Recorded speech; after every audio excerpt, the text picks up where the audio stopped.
What is going on, everybody, and welcome on in to episode 285. We're just 15 episodes away from episode 300, and we do it big for those 100 episodes. So get ready, because we're starting to work on that right now. But episode 285 of the Garage Beers podcast, brought to you proudly here on the OBR streaming network. The Orange and Brown Report is the oldest and largest independent Browns coverage site in all of Cleveland. So get over to the OBR.com, hit subscribe for all of the best Browns coverage. And make sure whether you're watching us on YouTube, Twitch, X, Facebook, whatever, hit follow, hit subscribe for night after night after night of the best Browns streaming coverage in all of Cleveland. And then bonus, on top of it, you get to hang out with us Wednesday nights, 9 p.m., where we're going to talk about the Browns. I don't know why, but we're going to talk about the Browns tonight. We'll get there later in the show. But we're also going to talk about the Columbus Blue Jackets, week one for them. We're going to talk college football, an eventful weekend of college football that happened this last weekend. And we're going to kick off our show with our special guest that we're going to get to in a minute, because it is time for Cleveland Cavaliers basketball season, baby. The wine and gold is back, and we're going to be joined in just a minute by our good friend, the radio voice of the Cleveland Cavaliers, Tim Alcorn, to preview the 25-26 hopefully trophy raising at the end of the season Cleveland Cavaliers. We're going to talk all about them with Tim Alcorn in just a little bit. So we're glad you're here.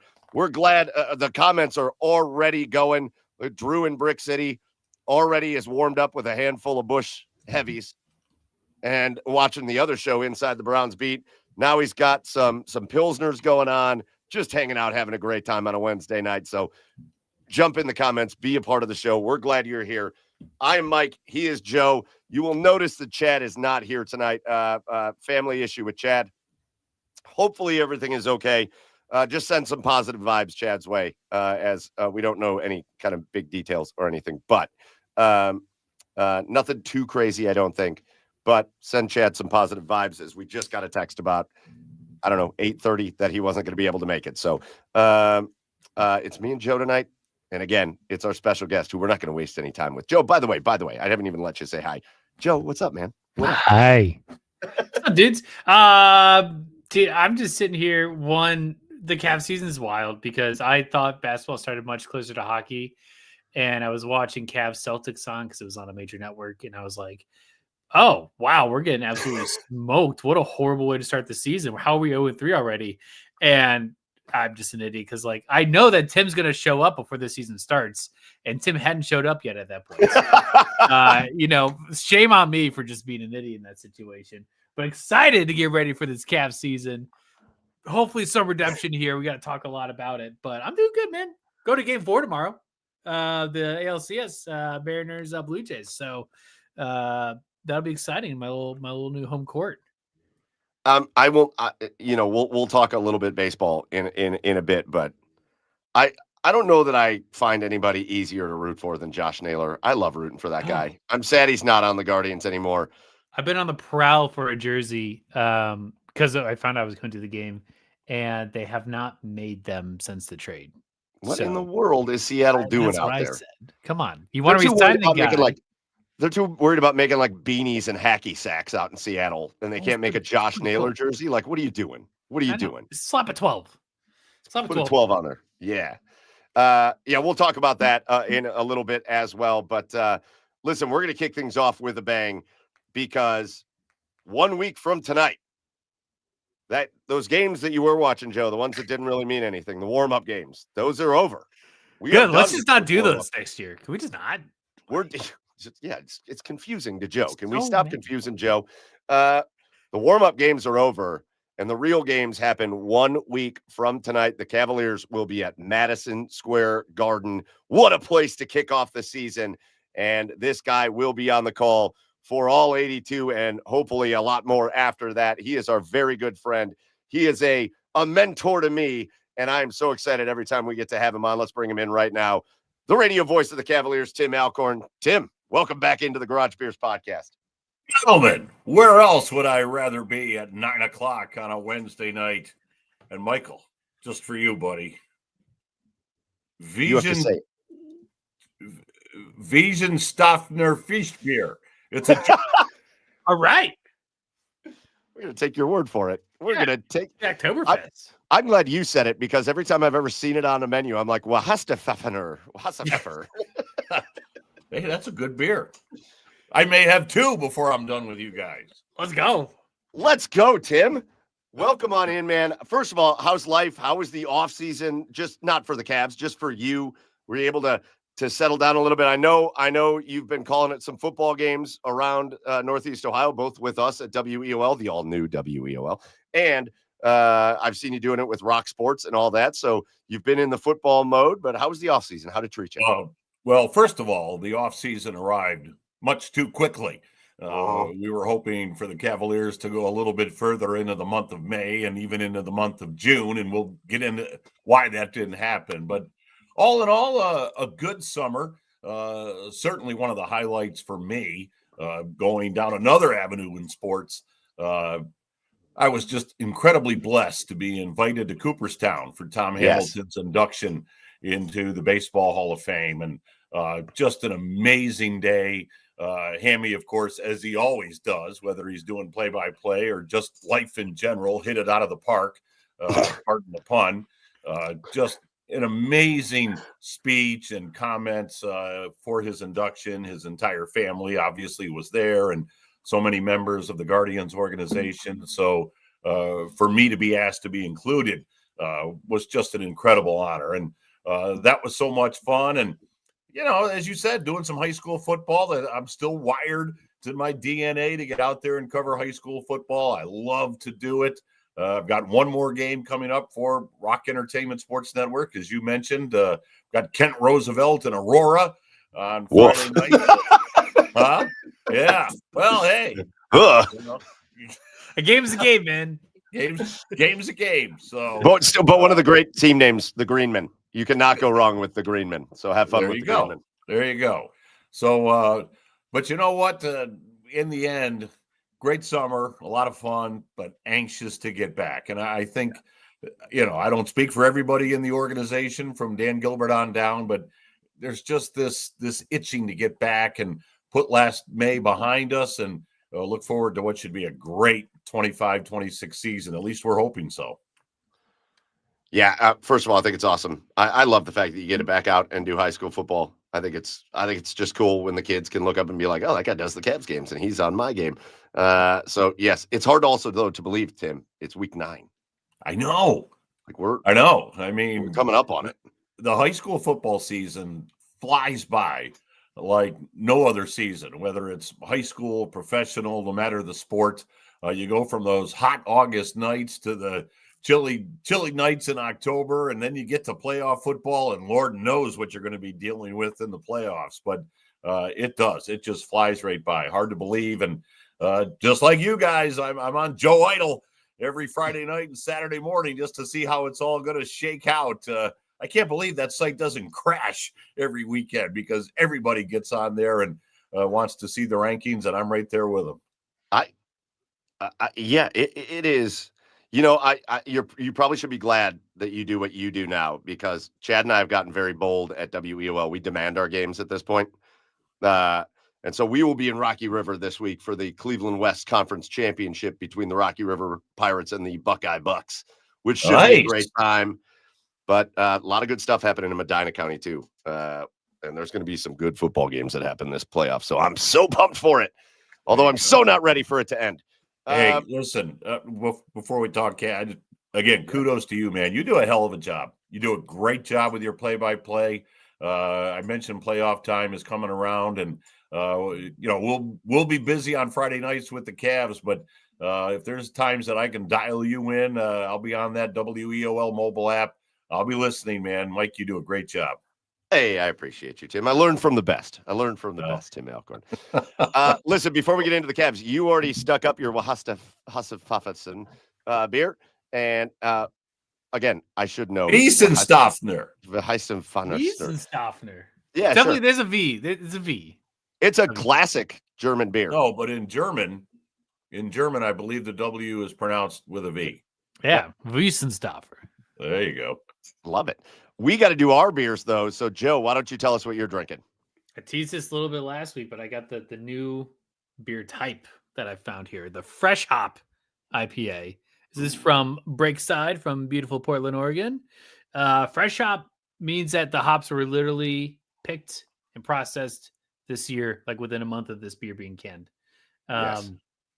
So it should be incredibly fresh. I've had a couple of these already, and they're You've had a couple of them already today? no past couple All weeks. right. It's delicious. Attaboy. Super crispy, but really good. Like, yeah, very like fragrant and delicious. All right. Yeah. Fragrant, fresh, and delicious. Yeah. All right. Adjectives. Love it. We were talking about it on the show last week. We need to create some new kinds of beer, and that's kind of a new kind of beer. So that is awesome. Kind of the way.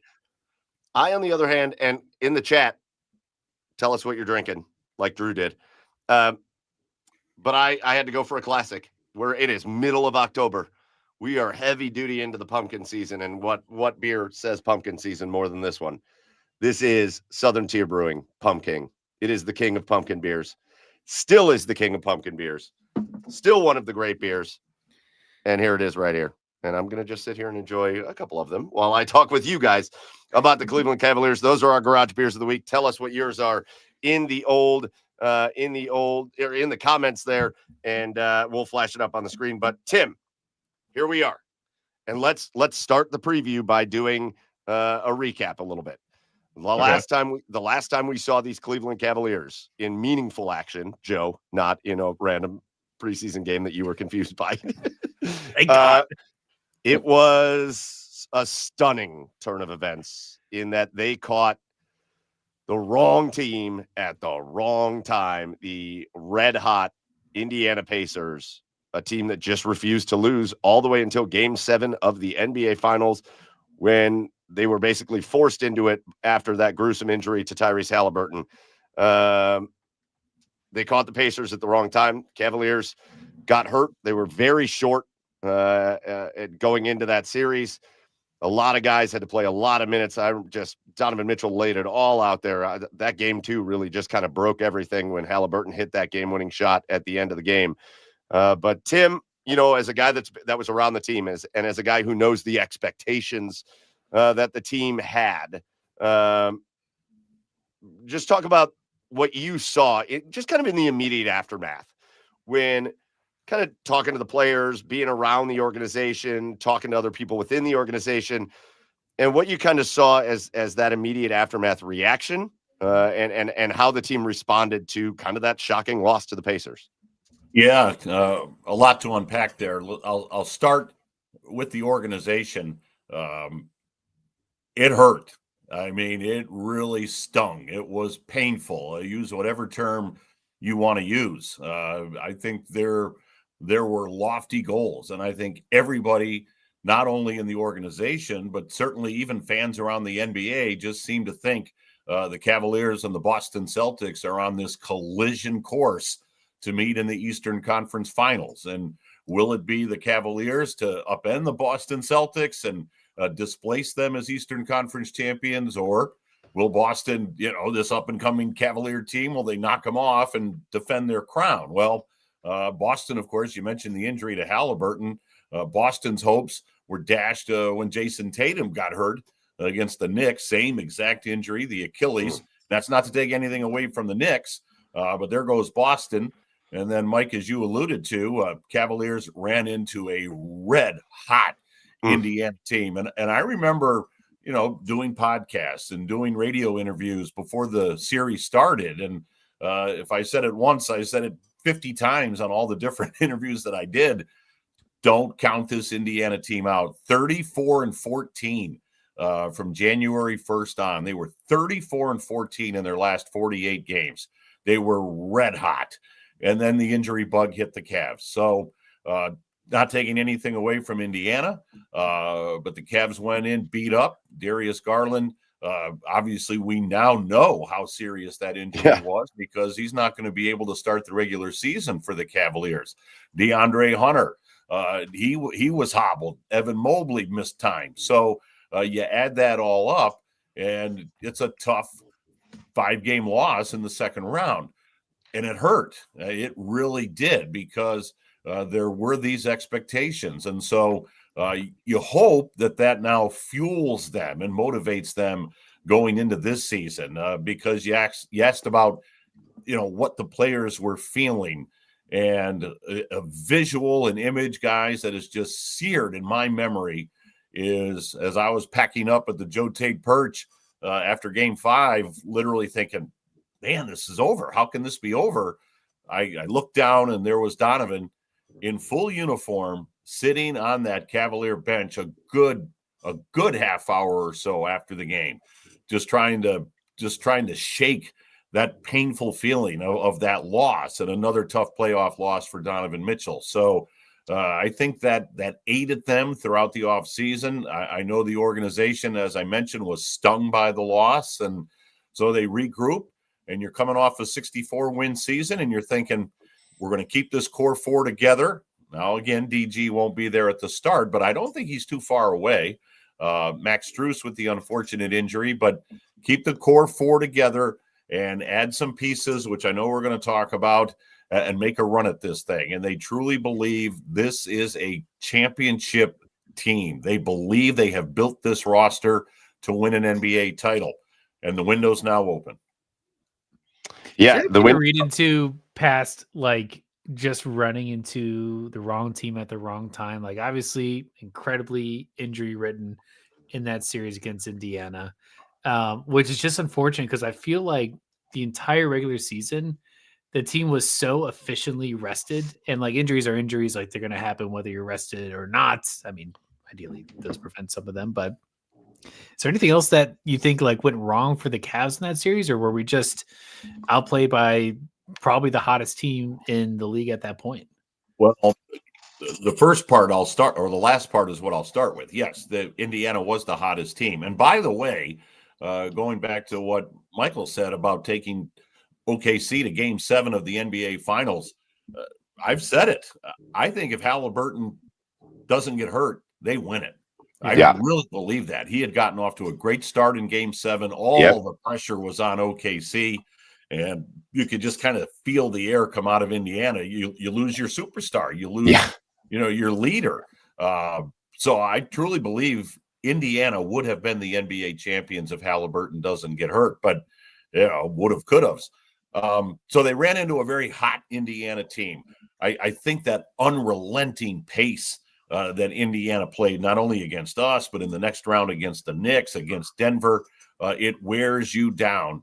So they ran into a team that I don't think they matched up very well with. I think Ty Jerome got exposed in that Indiana series. He just didn't have the ball handling. He didn't have the quickness to deal with that Indiana pressure. And now you don't have Garland. So who do you turn to? So they got stuck there. But they just ran into a terrific basketball team that was playing at a level going into the playoffs how you want to play. Coaches always say, it sounds like a cliche, but you want to play your best basketball going into postseason, no matter what the level. If it's high school tournament time, if it's March Madness in college basketball, or it's the NBA playoffs, you want to play your best basketball. And for the Cavaliers, the injury bug hit, and they ran into a team in Indiana that was playing lights out. They were playing their best basketball. So, Timmy, first of all, I want to get to this comment because we got a cool comment from our buddy Chef Brian K, and I just want to throw it out here. Not that it's a question, but I think it's a cool comment. Chef Brian K's first ever Cavs game, the high score was some guy named Austin Carr. That's really cool, Brian. That's an awesome thing. I like this free form thing because I can just kind of riff on some of these comments. So keep the comments coming. People don't realize, or at least younger fans, I'll put it this way. They see AC on television and all that. They don't realize how great, and I mean superstar status, Austin Carr would have been if he didn't have those knee injuries. They didn't have the medical science back then. He was basically playing bone on bone the final few years of his career. He was a superstar coming out of college. I mentioned March Madness. Austin Carr still holds the single game record for points in an NCAA tournament game. He was elite. Wow. And again, he's Mr. Cavalier. He's beloved in the community, but his basketball skill, it's not as recognized as it should be. because he was incredible. And if he hadn't had the injuries, or if they had had the medical science that they have now, AC would have been one of the best scoring guards that ever played the game. Yeah, I think he's also still real close to the top of the list of total points in an NCAA tournament, period, Yes. as well. And Sure. I believe the kids nowadays call what Austin Carr was a bucket. Austin Carr was There a you go. bucket. Yeah. So the Cavs, again, I don't think I can talk about the Indiana Pacers anymore. The Cavaliers go into the offseason after the Oklahoma City Thunder eventually win the NBA title, which felt appropriate for the kind of season that they had. But the Cavaliers enter the offseason, and it's a lot of different talking points going into this offseason as opposed to last. Last offseason, you have a new coach. Last offseason, all we're doing is listening to the national media talk about how Donovan Mitchell is trying to get out of Cleveland. And then the Cavaliers, he re-signs and has never said a bad thing about playing in Cleveland. And God, he's one of the most likable guys here at this point. They extend Evan Mobley. They do all the extensions last year. And really the focus last year, well, I'm going to save this part for a minute because I think they've changed focus here, but a lot of different conversations. This year, it's not so much about that. You've got these guys locked up. You've got your core locked up. And then you added guys like DeAndre Hunter last year. And you're putting a little more emphasis on some other guys like Sam Merrill, who's going to have to step up and play big minutes for this basketball team this year. So when it comes to this offseason, it felt like they were really able to focus Tim more on, all right, we really had to focus on locking these guys up last year, but now we're going to focus on depth. And I think the Cavaliers made some moves that were, well, I think assuming things health-wise stay okay, are going to prove to be pretty darn good, savvy moves. Tim, here are the moves from the offseason. The probably the biggest loss of the offseason, especially after the year that he had last year, is Ty Jerome, as Ty went and signed his contract that he deserved. But they make the trade. Isaac Okoro is now a Chicago Bull. They bring in Lonzo Ball, big, tall point guard, obviously very skilled. There is major concern with Lonzo Ball staying on the court, and that's always been the issue with Lonzo Ball. But if he can stay on the court, he is a playmaker that ranks among the top level of playmakers when it comes to off the dribble, passing the basketball, and all that in the NBA. They bring back Larry Nance. And then just a couple weeks ago, they announced the signing of Thomas Bryant, who is just a really skilled, physical, tough big man. And Tim, you obviously look at what you think Lonzo Ball can bring, but I think when you look at the depth, this is the biggest thing to me for this offseason, Tim.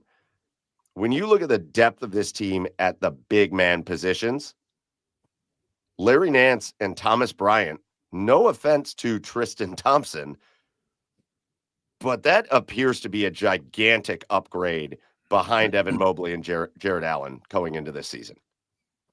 Big upgrade. And as you said, pardon the pun, right? But no offense to Tristan Thompson, but Thomas Bryant, championship pedigree, won a ring with Denver. He was on that Nuggets team with Jokic that won a championship, gets to the NBA Finals last year with Indiana. So he knows what it takes to win. But he's talented. He's a big guy that's physical, that'll knock you around, and then on the next possession, step out and knock down a three ball. And he did that a couple of times in the playoffs. So Thomas Bryant, a huge addition to this basketball team. I love the signing of Larry Nance Jr. I thought that kind of flew under the radar this summer. Larry had a tough year last year with an injury, but his three ball shooting from the time that he has left the Cavs, his first go round to now coming back, has improved dramatically. So again, he's another guy. If he's up in the high 30s, low 40s shooting three balls, the Cavs are going to love that. Obviously, he can spell Evan, but if they go small ball, which they did last night in that preseason finale against Detroit, you've got Larry Nance who can actually play a five if they go to a small lineup. Yes. And then I just love the Lonzo Ball acquisition. And listen, again, that's not a knock on Isaac Okoro. No. But number one, you've strengthened the front court by moving on from Isaac Okoro and bringing in Nance and Bryant. And yeah, you hate to lose Ty Jerome. I mean, the guy just had an incredible season last year, was in the running for Sixth Man of the Year, as he should have been, coming off that horrible injury the year before. But as I mentioned earlier, guys, he was exposed in that Indiana series. And I think now you get a guy like Lonzo Ball, and Mike, you described him, an elite playmaker. I mean, again, one game, small sample size, but he had a couple of assists last night in that Detroit game that were dazzling. I mean, just brought the crowd to its feet. So he's always been an outstanding playmaker, an elite defender. And one of the things that I know you guys have talked about, other folks have talked about, whether it's podcast, radio, well, I don't know if there is any print anymore, but that small Cavs backcourt, that's not the case with Lonzo Ball. And he's an outstanding defender, and he's big. So when they run into teams that have those big guards, you can put Lonzo Ball on one of those guys. And also, and Mike, you alluded to him, Sam Merrill. He gets a contract extension this summer. Yes. And one of the things that Kenny loves about Sam, he's known for his 3-ball shooting, but people don't talk enough about his defense. So he's another big guard. So you're coming off a 64-win season, and I know this seems like a weird thing to say. I think it's a better roster. Yep. I think it's a better roster than the team that won 64 games last year. Doesn't mean they're going to win 64 games this year, but I think it's a deeper roster. It's a better basketball team. Well, and how many times have we seen it, guys? How many times have we seen teams, just in general, not the Cavaliers, but teams, maybe kind of go into regular seasons feeling like they have something to prove. They have the big 60-plus win regular season. They get outed in the playoffs. They come back the next year and maybe win 56 and then run through the playoffs.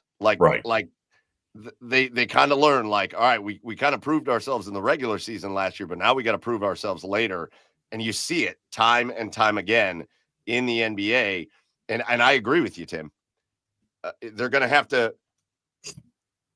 Ty Jerome was magic last year in the regular season. And Ty Jerome won them games. Not by himself. Of course, it's never by himself, but like a lot of by himself. Ty Jerome won them some basketball games.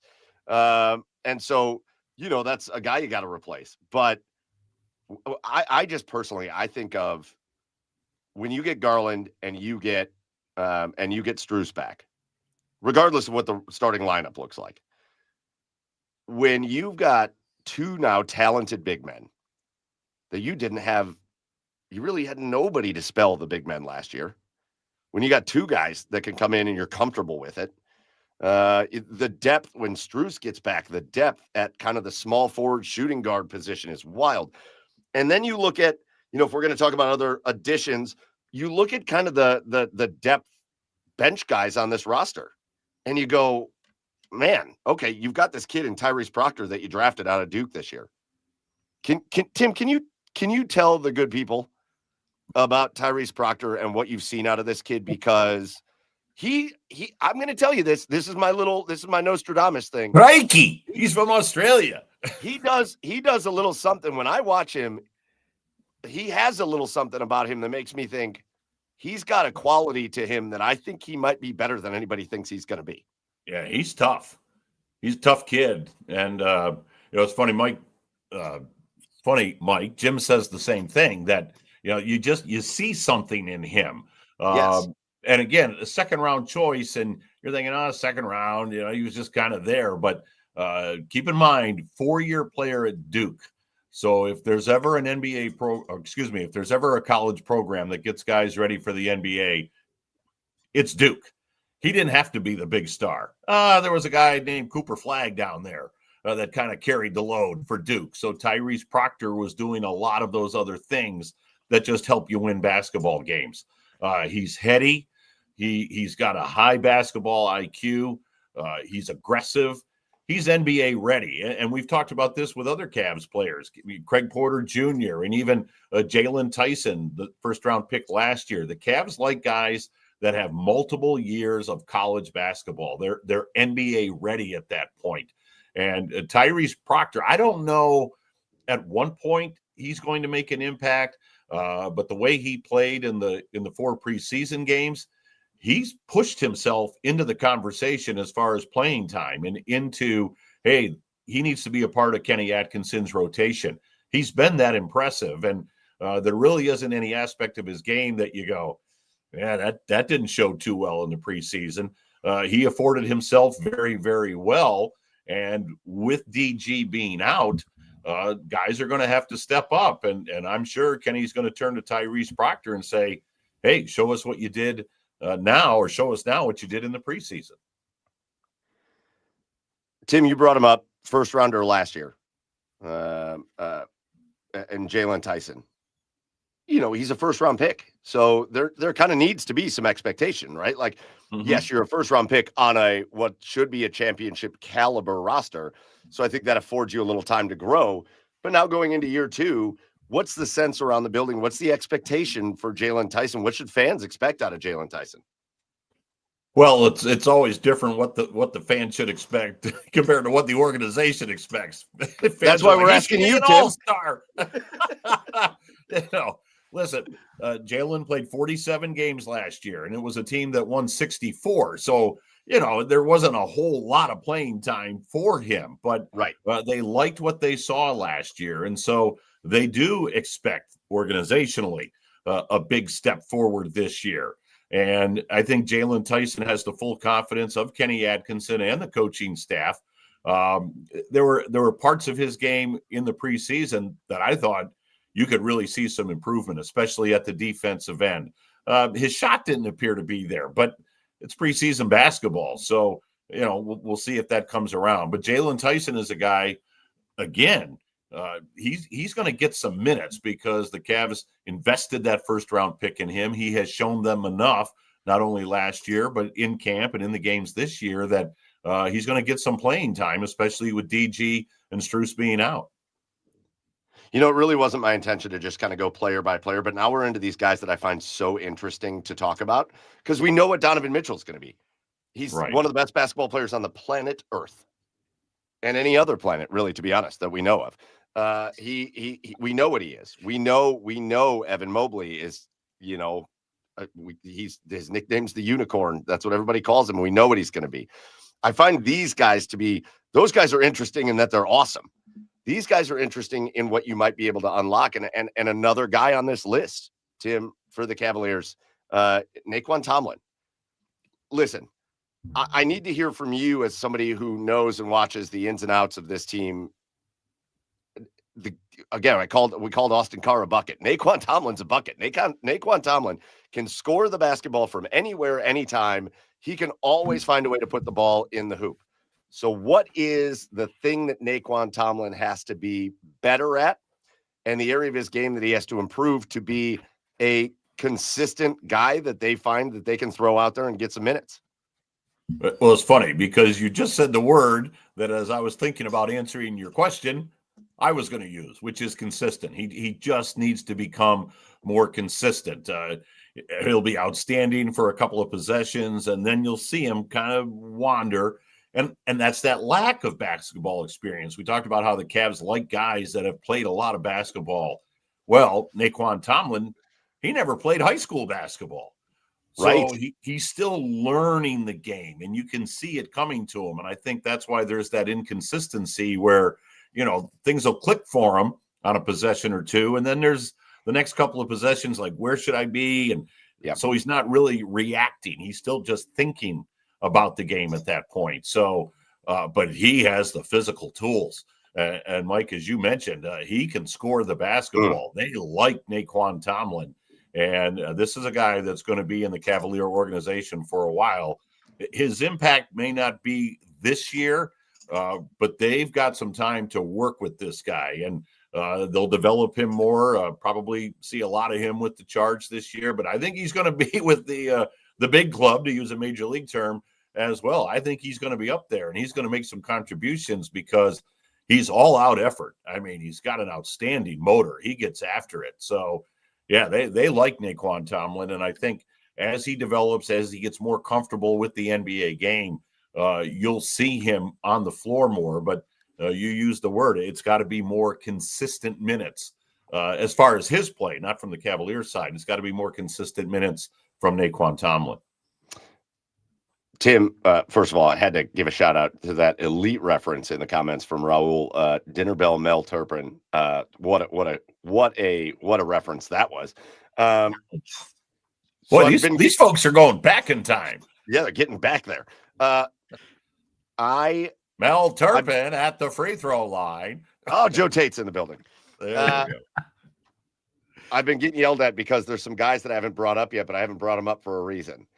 And it's because, going into last offseason, there were some big names that everybody was talking about. Going into this offseason, there's big names everybody's talking about. One of the names that just continues to get raved on over and over. Everything I hear, everything I see is just ranting and raving about how great the offseason is and how excited everybody is. I got yelled at by Drew, so I'm going to put his comment up here. But DeAndre Hunter obviously stepping into a major role to start this year. He'll start, I think, for the Cavaliers at that small forward position, which he probably, I'm going to guess, this is me just guessing, but I'm going to guess that's going to be his spot all year long, even after Max Strus comes back. But DeAndre Hunter, their major acquisition via trade with Atlanta last year, they've said a lot of big-time things about him this offseason. So what have you watched? What have you seen as far as growth and what kind of step this guy's ready to take for the Cavaliers? Now, first of all, Drew in Brick City, don't you worry about it, because I was going to talk about DeAndre Hunter, because I'm sure at some point, I'm sure Mike was going to ask me, it is a great question, but I'm sure Mike was going to ask me, who stood out in preseason this year? And it's been DeAndre Hunter. He has been lights out. And listen, when the Cavaliers acquired him at the trade deadline last year, he fit in. I mean, he came in and he played well. But it's so important to get that training camp and to get the preseason. And really, Kenny talked about this a couple of weeks ago, Kenny Atkinson, the fact that he had a chance to really sit down and just talk with DeAndre Hunter in the offseason. When you come in at the trade deadline, I mean, you're in the midst of a full-blown season and you're in a playoff chase. I mean, you don't really have an opportunity just to sit down and get to know somebody for a couple of hours, have a beer or whatever the case is. So they've really developed a camaraderie, Kenny and DeAndre Hunter, and he looks so comfortable. Again, preseason basketball, but he is just operating within the flow of the offense. He has been tremendous so far. And now in that starting role, in the absence of Max Strus, I think you're going to see DeAndre Hunter really shine. I think he's going to be a key component to this Cavalier basketball team. He has just looked outstanding.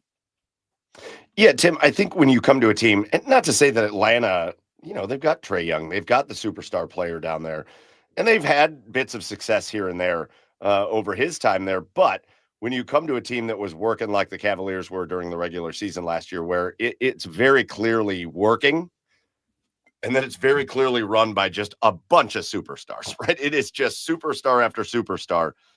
It would be probably pretty difficult to not just come in not knowing, because again, there was some comfort. Ty Jerome was his college buddy, one of his best friends. Yep. And I think people were worried when Ty Jerome left, but I think Hunter's probably happy Ty Jerome got his contract. I think the guys are kind of happy for each other in that regard.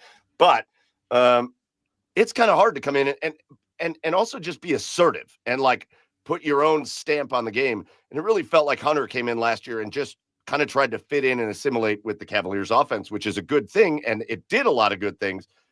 But I wonder this year, Tim, in a new role with that full offense or off season, I wonder if we're going to see DeAndre Hunter kind of like pushing the envelope a little more offensively and like kind of doing what we saw him do in Atlanta. He would kill the Cavaliers every time they played each other because he would really kind of push things offensively. And he's not just a stand out and shoot a three-pointer kind of guy. He can do so much within the offense. Do you think we're going to see more of him kind of taking his play and forcing it upon the team in a positive way? Yes. And Mike, you make a great point on a couple of fronts. Number one, that was part of those let's get to know each other conversations with Kenny Atkinson to say, hey, man, they call him Dre. Where do you want the ball? How can we get it to you in your spot? If we get out on a break, where do you want to be?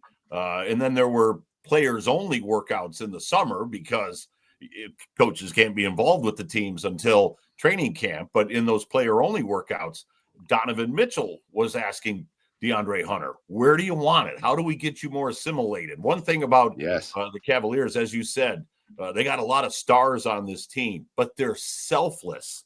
Yes. It's not a group of guys that say, hey, I'm going to get my 30 and my 10, and then I'll worry about the other 4.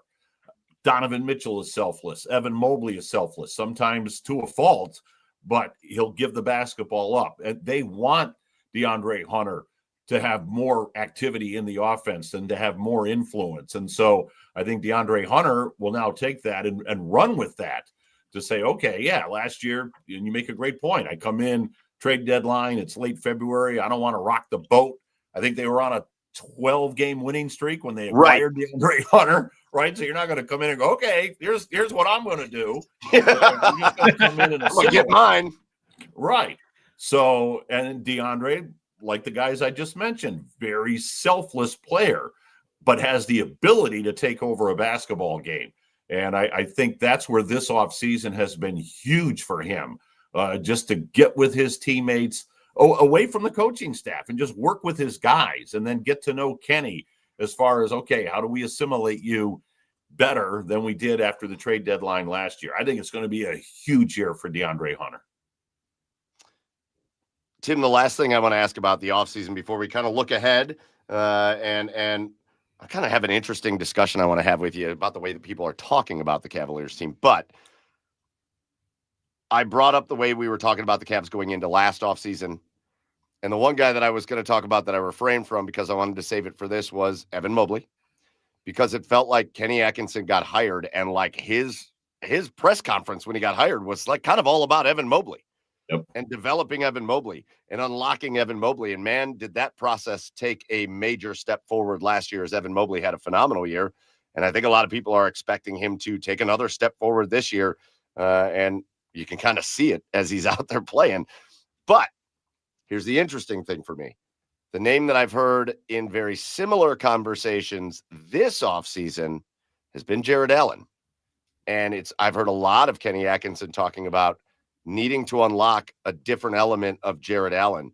Jared Allen's a really great basketball player. He's one of the most efficient guys around the rim. He's a good rebounder. He's a great defender. He does so many. He's the guy, man. He's just the locker room guy.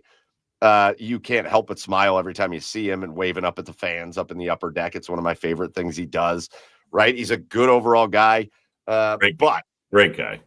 But there you feel like they understand, like there's an element to him that we need to unlock even further. And I feel like they've talked about that a lot this offseason. So, what do you think? What do you think that focus is?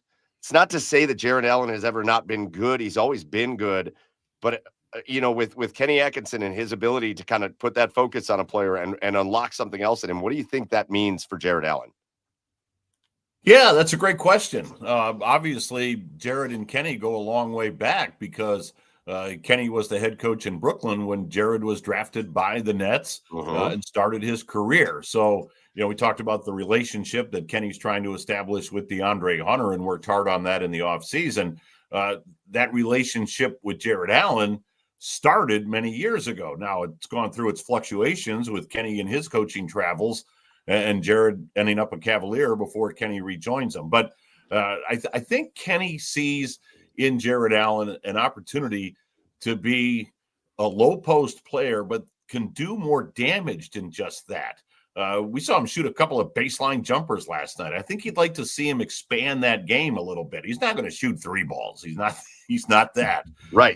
But I think they believe that he can expand that offensive game somewhat, where, he plays at the rim and he gets a lot of dunks, but he can do more than that. I think Kenny believes there's more athleticism there in Jared Allen that has been on display so far in his career. So I think that's part of it. And I don't mean this as a physical toughness, but I mean this as a toughness mentally for Jared, that every possession counts.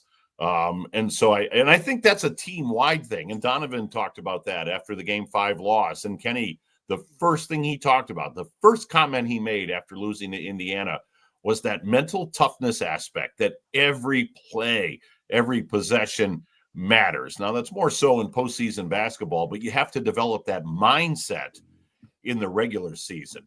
You don't have to play every regular season game like it's a playoff game. You'll burn yourself out, but you have to have that mindset. And I think that's another aspect of Jared's game that they'd like to see him ratchet that up another level. So, Tim, here's the thing that I keep seeing in conversation online amongst people who cover the team, amongst people who podcast about the team, amongst just fans.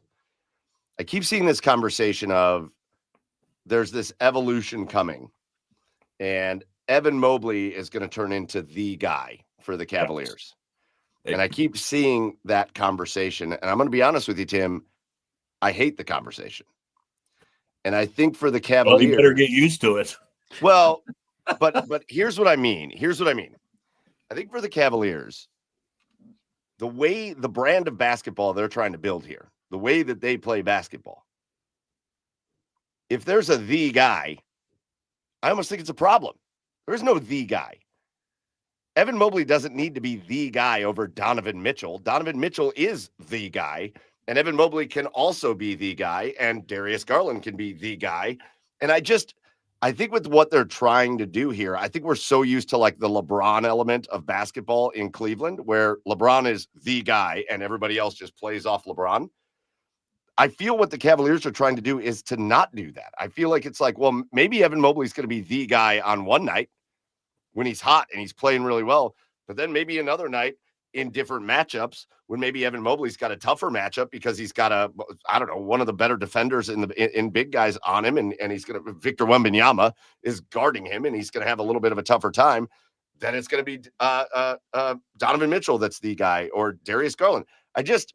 The guy conversation to me just feels like the antithesis of what the Cleveland Cavaliers are trying to be. And I don't like that. I don't know. You give me your thoughts. Like, should the guy conversations exist? Man, it's a great, I don't want to say argument, but it's a great point that you're making. So let's play a little bit of semantics here. How about if we say this? They'll win a championship when Evan Mobley is the best player on the team. And I think that's a little bit different than the guy.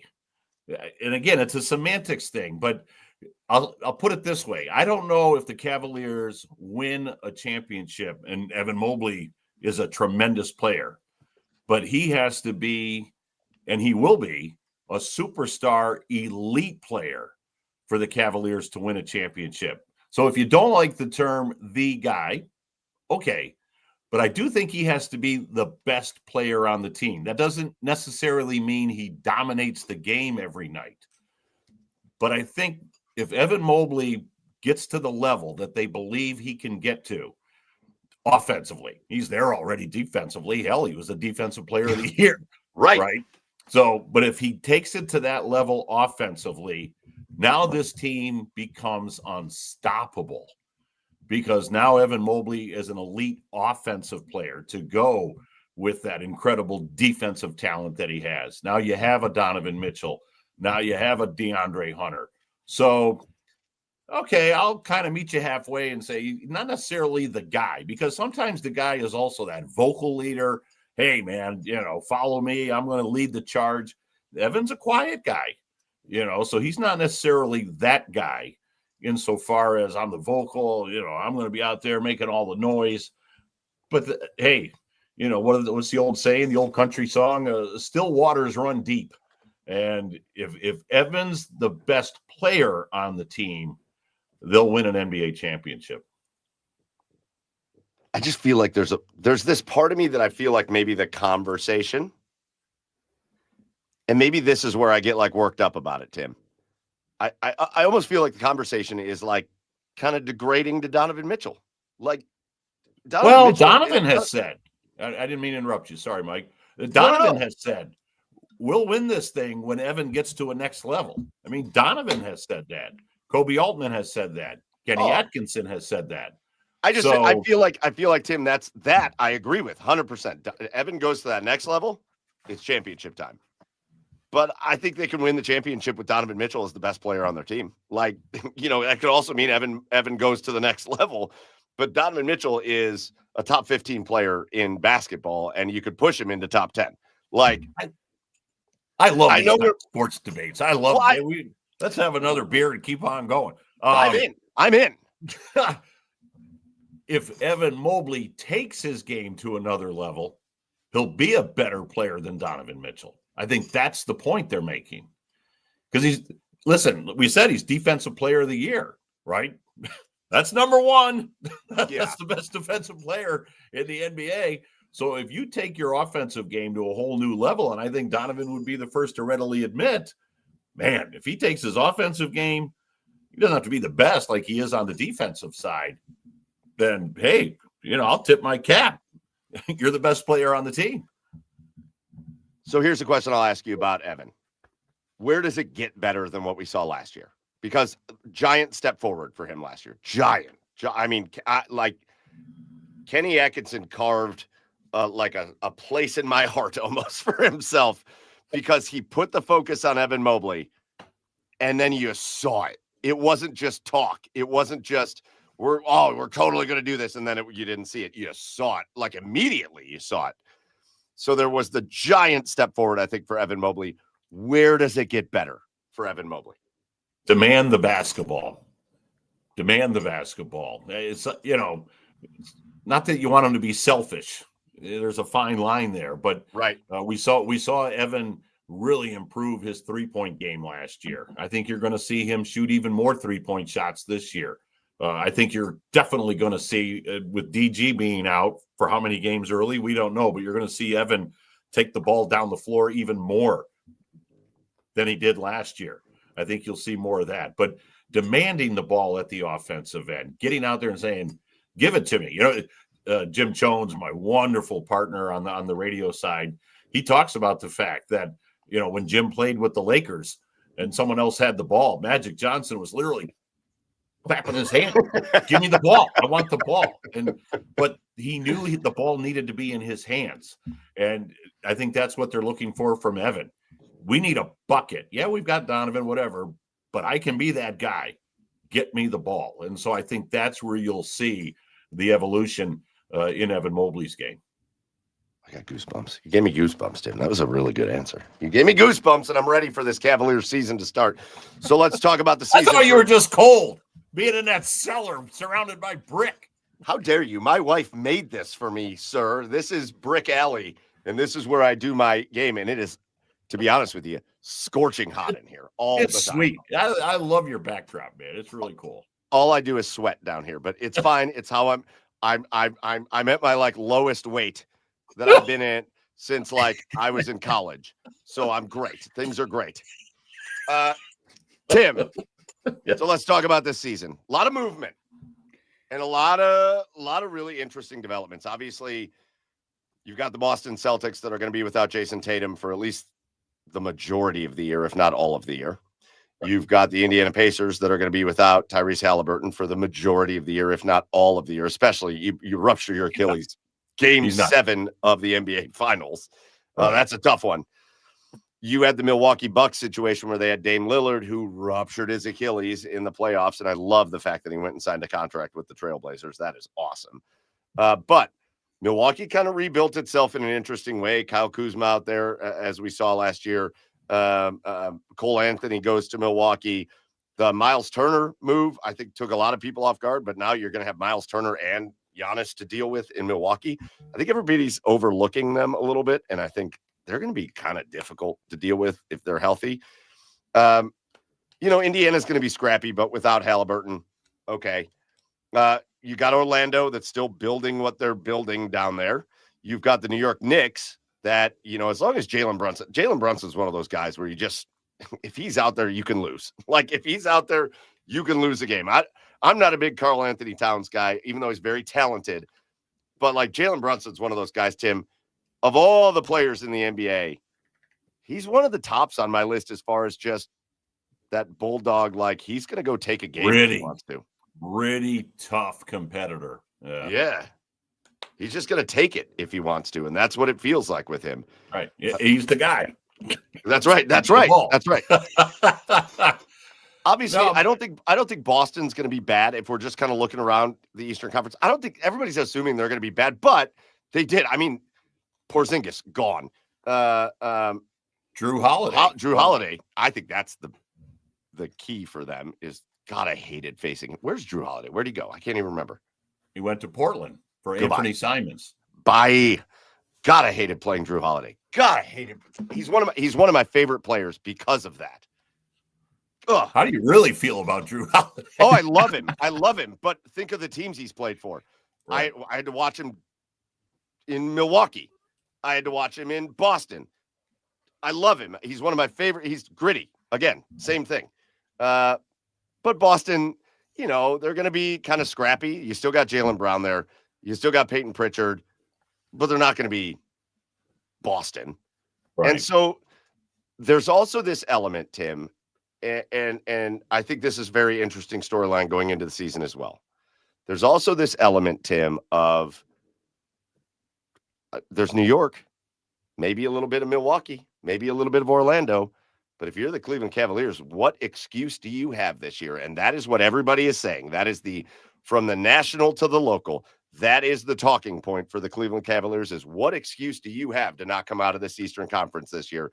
And so from the leadership of Kenny Atkinson to the players, how do they kind of take that? And they know what's going on around the league, but not let them get to a point where they're like kind of like assumptive about what's going to happen and that they still have to push if they're going to get wherever they go. Cause there's a lot of teams that can take you out. If you get, again, like Indiana last year, nobody would have picked Indiana to win that series, but Indiana was the right team at the right time. So, how do you kind of think about it going into this season as far as how do the Cavs just stay motivated, focused, moving in? Because you have to prove you can do it. Right? You have to prove you can do it. They haven't done anything yet. And I don't say that as a criticism. I mean, I'm literally echoing what Kobe and Kenny and Donovan and all the guys are saying. We haven't done anything yet. We have to prove it. Are they the favorites to win the Eastern Conference? Absolutely. No doubt. Coming off a 64-win season, if they stay healthy, the additions of Ball and Thomas Bryant and Larry Nance Jr., we talked about this earlier. I think they're a deeper roster. So that window is open. It's open right now. To me, the East it's a 3-team race. You've got the Knicks in there who made it to the conference finals last year. Now they bring in Mike Brown as a head coach, but I think Mike's a terrific coach. And play some defense. You better believe it. And Brunson and Cat, Jordan Clarkson's going to help them coming off the bench. Yeah. So you got the Knicks. Don't count out Orlando. They got hit by injuries last year, but the addition of Desmond Bane is going to help them tremendously because the last couple of years they couldn't throw the ball in the ocean from downtown. They were a horrible three-ball shooting team. Now you got Desmond Bane. So you've looked at that issue and said, okay, this is going to help us tremendously. Banchero, there's a guy we're talking about, Mobley, where Paolo has just taken his game year by year. He's a superstar, the Wagners. So to me, the East, and I don't pretend to be a prognosticator or an expert, but to me, the Cavs are the clear-cut favorite, as they should be. New York and Orlando kind of sitting there, 1A, 1B, if you want to put it that way, or 1B, 1C. And then everybody else kind of falls in that 4 through 8 category. Boston, to paraphrase Rick Pitino from all those years ago, Jason Tatum's not walking through that door. Kristaps Porzingis isn't walking through that door. Drew Holiday's not walking through that door. I mean, it's almost like a gap year for the Celtics. Milwaukee, same thing. I just don't think they have what it takes to get all the way in the Eastern Conference. Atlanta could make some noise. I think Atlanta could be a threat. But to me, it's the Cavaliers, the Knicks, and the Magic. And I think the Cavaliers will win the East. New York and Orlando will battle for 2 and 3. Tim, just real quick, couple quick hitters around the league. Which is the team that's going to surprise people this year with a lot more wins than people are expecting? Not just the Eastern Conference, just the NBA. Yeah, no, that's a good question. Man, they've got a lot of young kids, but I'll tell you, and again, I don't remember what they won last year, but they won the draft lottery, or they won it as far as worst record than Dallas wins the lottery. The Wizards are putting together a nice team. Yes. Again, do I think they're going to win 40 games? I don't know about that, but Washington's a team that, man, all this young talent, they've just got to mature and develop NBA skill level. But in the East, that's tough because if Embiid is healthy, if George is healthy, Philly could do some damage. I just don't trust that either one of those guys are going to make it through an 82-game season. Wherever Paul George goes, their season is over. That season is over. Done. And you heard it from Michael Keith. Yeah, well, sorry. I think Denver's primed. Again, not that it's going to be a surprise. No. But I think they're primed to put themselves back in the conversation as far as the West is concerned. Of course, they were in the Western Conference Finals last year, but and they made. I just don't see anybody beating OKC. Man, they're young, they're talented, they're deep, they're well coached. Like, man, they've got the whole package. And I didn't mean to cut you off there, but you brought up Denver. They made the big move, man. That trade they made with the Nets. That's a Cam big Johnson, trade. yes. Yeah, he's really good, and I think he's going to be great for Denver. Yeah. For me, all I can think about is, and maybe it's because I love the young superstar aspect of it, but look out for San Antonio. I think San Antonio is going to win. Yes, okay. This year. There's one. Yeah. Get Victor Wembanyama healthy, and that is a roster that can win some basketball games. And by the way, you brought up they added De'Aaron Fox from Sacramento. Yes. Yeah. I mean, yeah, that's okay. That one didn't go through my head. That's a good choice. Yep. You brought up Dallas, and that proves that the NBA draft lottery doesn't exist. Anyways, so Tim Alcorn, listen, this has been a blast. I can't wait. I am luckily here in Cleveland. We got the Guardians to bring us a long way. They brought us a long way, Tim. And by the way, you brought up that you were at the Hall of Fame. Who invites you to the Hall of Fame? Was it Tom? Did Tom invite you to the Hall of Fame? That's the coolest thing ever, Tim. I was really honored and just blessed. And I mean, it was through a third party. Like, it was someone else that said, "Hey, Tom wants you there." I was like, "What?" I mean, because Tom had so many things on his plate. He wasn't inviting everybody that he wanted there personally. But, and then, of course, once things settled down, I got with Tom and thanked him. And it was so special. Yep. Where is again, quick hitters, where's the place you're looking forward to traveling to most this year? Well, we have a back-to-back in Miami. Now, listen to this, guys. So, I'm a Bills Mafia guy, right? Uh-oh. Bills Mafia. The Cavs play in Miami on a Monday and a Wednesday.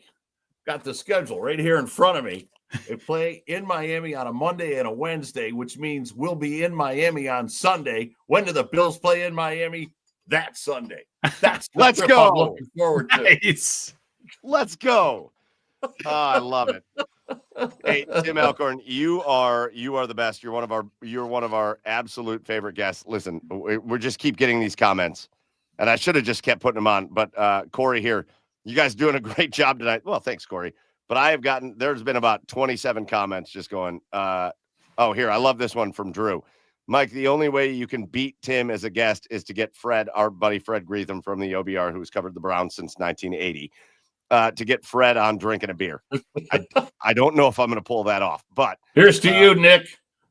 Just everybody appreciated it, and we appreciate everything that you do. And we love you, man. As just friends, we love you. Tim Alcorn, the radio voice of the Cleveland Cavaliers. The last thing I'm going to ask you, I'm not going to ask you to make predictions because I think those are stupid. But if this season, don't think about the playoffs, just the regular season. If this season goes kind of perfectly for the Cleveland Cavaliers, what's it look like? Regular season? Yep. Number 1 seed. And it. really, and again, I don't think you have to be the number 1 seed, but certainly playing your best brand of basketball and healthy going into the playoffs. Yeah. And I truly believe this is the year that window is open for the Cavaliers to be playing in June. Well, your lips to everybody's ears. Tim Alcorn, we appreciate you. We love you. Can't wait to hear you on the call. We'll have you up there all the time. And there's going to be a lot of fun action happening down at Rocket Mortgage Fieldhouse. So excited to listen to you all season long. So excited to travel around with you and hear you as the Cavs games go on. And hopefully, Tim, you get to be calling some really exciting games in June. That's what we're looking for. That would be great. Mike, cheers, my friend. You know how much I think of you. And again, the work you do, not only play-by-play, but here on Garage Beers is simply extraordinary. Joe, good seeing you again. Tell Chad I missed him tonight, but hey, let's do this again real soon. Cheers, guys. We will do it all the way through, Tim. We'll talk to you soon, and really appreciate you. See you later. Thanks, guys. How about Tim Alcorn, radio voice of the Cavs? That I could. Here's the problem. This is the problem I have when we have Tim on. I could have gone till 1 a.m, to be honest. Oh yeah. We could have just done that till 1. You guys are just a couple of buds catching up. We'd have had 0 people in here watching, but me and Tim and Joe, you'd have just been sitting there looking at us. And the cool thing is you're 3 hours behind. So what do you care? I could have gone till 1 a.m. I know he's still in the background so he can hear this. So sorry, Tim. I'm going to be sappy. I love that guy. I love Tim Alcorn, one of my favorite people on the planet. And again, he's done a lot for me. I've learned a lot from him, and I continue to do so. And I love calling him a friend. So big shout out to Tim Alcorn, who you can catch calling all of the Cavaliers basketball games this season on the Cavaliers radio network. Make sure you tune into Tim because him and Jonesy do such a great job on the radio broadcasts. All right, Joe, I got more stuff I want to get to, so we're just going to keep going. But we got to break it down here. We got to do our asshole of the week. Yeah. And so why don't we kick it off? Yeah. And you go ahead. Yeah. That one right. It's a repeater for me, but it's just like the amount of like bullshit behind this is just like bugs me so much. The scheduling of these playoff games. Yes. That was my backup. I thought it was going to be done after the divisional series, but a 2:00 championship series game for Pacific time when you have a Pacific time zone team is criminal. There's no reason. There's no excuse for that. It's outrageous. Every game should start 7 Eastern or 8. Bruh, this is what I want to say. To use the kids' terms. Bruh. Joe, football has figured this out. The NFL has figured this out. You can have a primetime game that starts at 7 and another primetime game that starts at 8, and you can have them on at the same time. Yeah, and people are going to have off days. Here's what I don't understand, because you're so worried about ratings. When you start the Seattle Mariners and the Toronto Blue Jays at 5 p.m. Eastern time, and I know it's in Toronto, you're getting less ratings not only in Toronto, but everywhere. Everywhere. The ratings. The ratings. Let's commute. That's rush hour. The ratings only get worse as you go west. Outrageous. What they should have done is just started the Dodgers and Brewers game at 8:00, started the Mariners Blue Jays game at 7:00, and just play 2 games at the same time. I promise you your ratings will be better. Or have an off day. Have an off day. Right. It's not that big of a deal. It's just crazy. I mean, literally there's 2 days off in between games for the NBA. There's a week off between NFL games. Like, you're not going to lose ratings just because you're trying to cram all these in. And I don't get it. It's so frustrating. And I'm not even like a massive Mariners fan. It's just like, it's criminal that a game starts at 2:00 in the semifinals of the World Series. Yeah, right. I agree. My asshole of the week, and I started talking about this on my show earlier tonight with Fred Greetham inside the Browns beat, but I saved my rage for it. I saved it. My asshole of the week is Mike Tomlin, that punk ass. Oh, that Mike bitch. Tomlin. Mike Tomlin sitting there whining at a microphone because the Browns traded Joe Flacco to the Bengals. Oh, my God. Shut up. Yeah. Why don't you just go 500 or, I'm sorry, probably one game over 500 like we know the Steelers are going to do. And listen, I know I'm not trying to talk shit about the Browns and the Steelers. I know what happened in the game on Sunday. This isn't about that.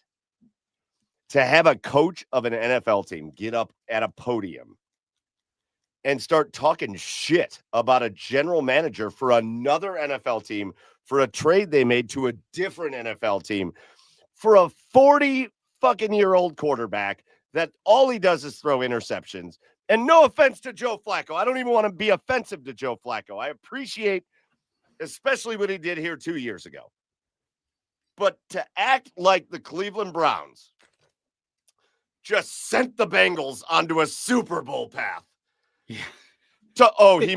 He must be smarter than us because he traded a quarterback that he thought was good enough to start the season to a division rival.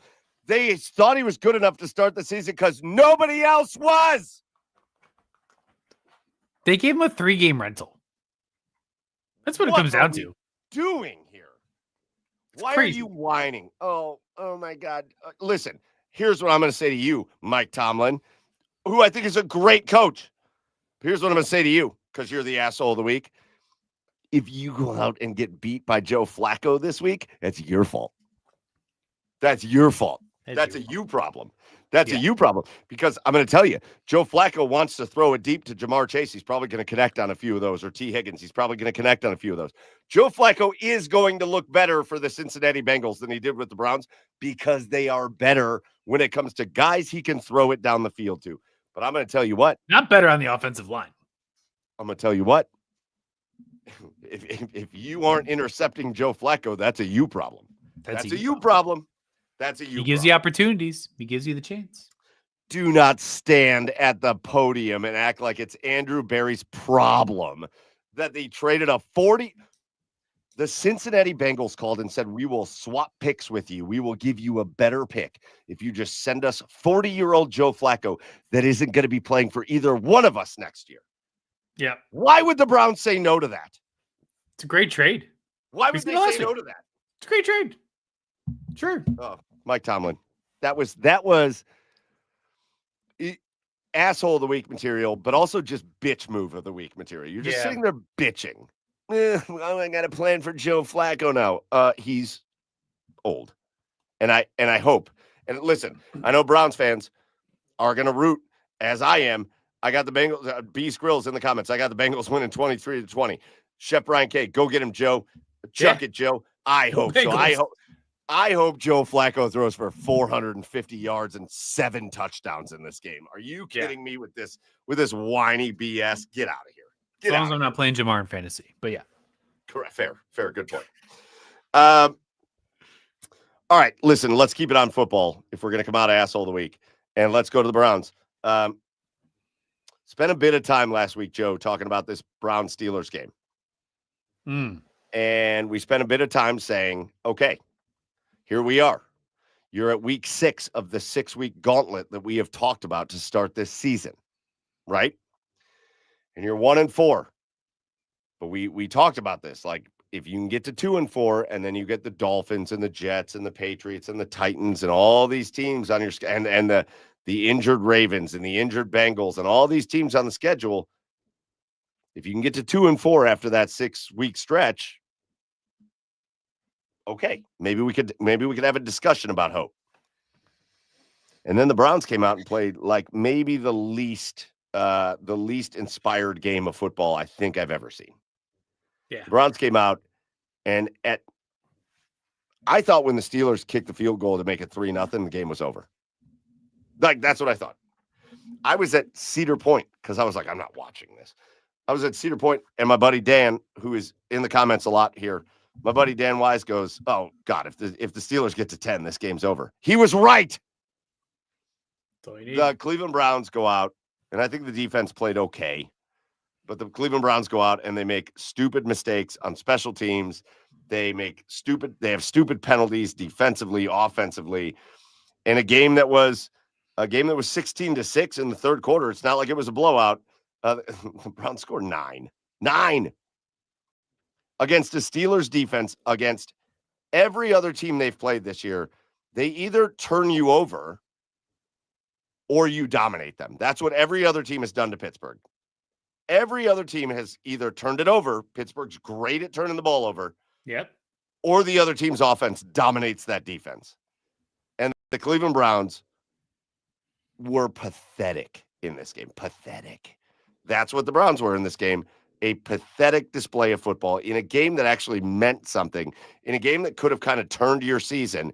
You went into Pittsburgh and you had the most pathetic situation of all time. You had Jerry Jeudy dropping more passes. You had Harold Fannin dropping a big pass, even though I love him. You had Dylan Gabriel missing stuff down the field, but also just running for his life because that offensive line stinks. You had a play calling that saw you just say, we're not going to run the ball anymore. We're going to let Dylan Gabriel, and this is the most egregious thing for me, Joe, and I'll let you chime in after this. 52 passes for Dylan Gabriel. 52 passes. And then Kevin Stefanski this week had the audacity to say, well, the game was out of hand. It was what, 9-3 at halftime? So, pardon me, I couldn't say this on Inside the Browns Beat because I can't talk like this on Inside the Browns Beat, but I can talk like it on Grod's Beer. What the fuck are you talking about? 9-3 at halftime and you couldn't run the ball? 9-3 and you had to throw it 52 times with your third-round rookie quarterback to wide receivers that suck a butt. That's what had to happen? That's your play calling? The loss against the Bengals was on Schmidt. They should have won that game. The loss against the Vikings was on execution, a little bit of defense, but they still should have won that game. This loss was on Kevin Stefanski. That's exactly where I was going to go with this, Mike. It's like they're afraid to turn it over running more than once on downs. Like they will run once, but then they will just completely abandon it. And that's not how offenses work in the NFL. Like you have to have balance, or else they're just assuming pass the entire time. You're not going to catch them off guard when you're throwing for your 53rd attempt. Right. It's not like they're thinking pass at that point. And so the fact that they can't, it almost doesn't matter that you put a drive together. You just have to like commit to running. Quinshot's a great running back. He's been phenomenal in the chances he's gotten. And he gets 12 touches, Joe. He gets 12. stuffed once on first down, and then you throw the next 20 times. Stop. It's stupid. And like, you can say what you want about, and there's things we can get into with drop balls and some defense faux pas, but like at the end of the day, like, man, I don't want to go down this route, but like it's coaching at the end of the day, man. It's play calling. It's play calling at the end of the day. I don't want to do it because I like Kevin Stefanski, but maybe I don't. I don't know. But Joe, you have to understand your personnel too. And you have to understand, like, it seems like they are intent on turning this into like a dink and dunk kind of West Coast offense style. Run the ball if you can, but you're going to dink and dunk your way down the field. Well, guess what? You don't have the players to do it. In order to be successful in that, you have to have guys that are going to catch the ball and be electric with the football afterwards. And yes, you have some guys that are like that. David Njoku's like that. Harold Fannin is like that. You don't have a wide receiver like that, not until Isaiah Bond proves himself. But none of your other wide receivers are like that. Jerry Jeudy's not that guy. Even when Jerry Jeudy's good, which he's not this year, but even when he's good, he's not that guy. You have to understand your personnel and call your plays accordingly. What are we doing here? Run the football. And I'm never that guy. I'm never run the football guy because I think a lot of times when it's like 1st and goal at the 3 and you didn't run it, okay. Everybody runs it on 1st and goal at the 3. Maybe you're trying to catch the defense off guard. I like that. But then when you didn't run it at all from the 3, that's a problem. I do not understand. Here's the thing. What good did you do for Dylan Gabriel in this game by having him drop back and throw the ball 52 times? And I'm sorry, Chef Brian K. Chef Brian K. corrects me. He dropped back to pass 58 times because he got sacked 6 times. What good did you do for Dylan Gabriel dropping his ass back to pass 58 fucking times in this game? You did no good for him. Nope. That is, oh, congrats. You set him up to fail. You set Dylan Gabriel up to fail in this game. There is because no...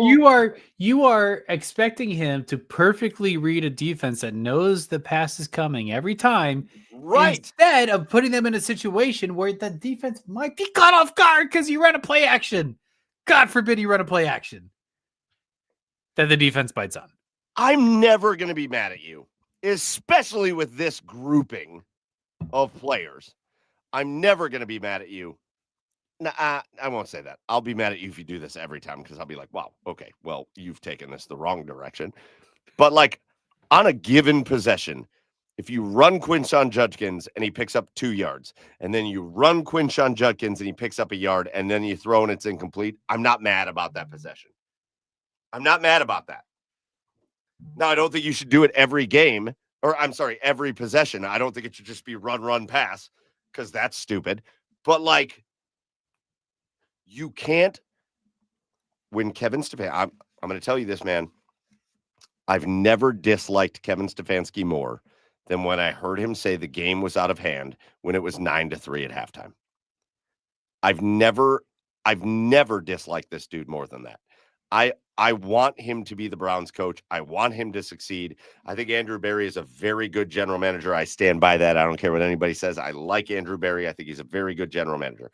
Kevin Stefanski, though, when he steps to the podium and says the game was out of hand when it was 9-3, I wanted to fire him right there when he said that. Like, what it's a fireable offense. What are you talking about? It's a 1-score game. What are you talking about? Game's out of hand when it's 3+ and like fourth quarter. And to act like you can't run the ball in that situation? Bro, sorry, again, I'm going to go back to kids' terms. Bruh, you can't pass the ball in any situation. You can't pass the ball in any situation. So you're going to give up on the run? Yeah. I'm not Mr. Call for the coach's head guy. I'm not that guy. But this game was so egregiously bad by Kevin Stefanski and Tommy Rees and the offensive coaching staff. To be honest with you, if I was Jim Schwartz or Myles Garrett, I might not even talk to these dudes this week because of how bad they coached this game. Yep. Terrible. Now, I would agree wholeheartedly this is a coach's loss. Regardless, can't be dropping the ball like we're dropping the ball right now. No, I don't know why this is a plague of the team over the past like 3 years, but Jerry Jeudy, David Njoku, Isaiah Bond not turning his head on a crossing route that was just wide. Oh, I mean, just there's just not discipline. Correct. There's not discipline, and to Dylan Gabriel's credit, as much as he's had to throw and like accurately read all these defenses, he put some really good balls up.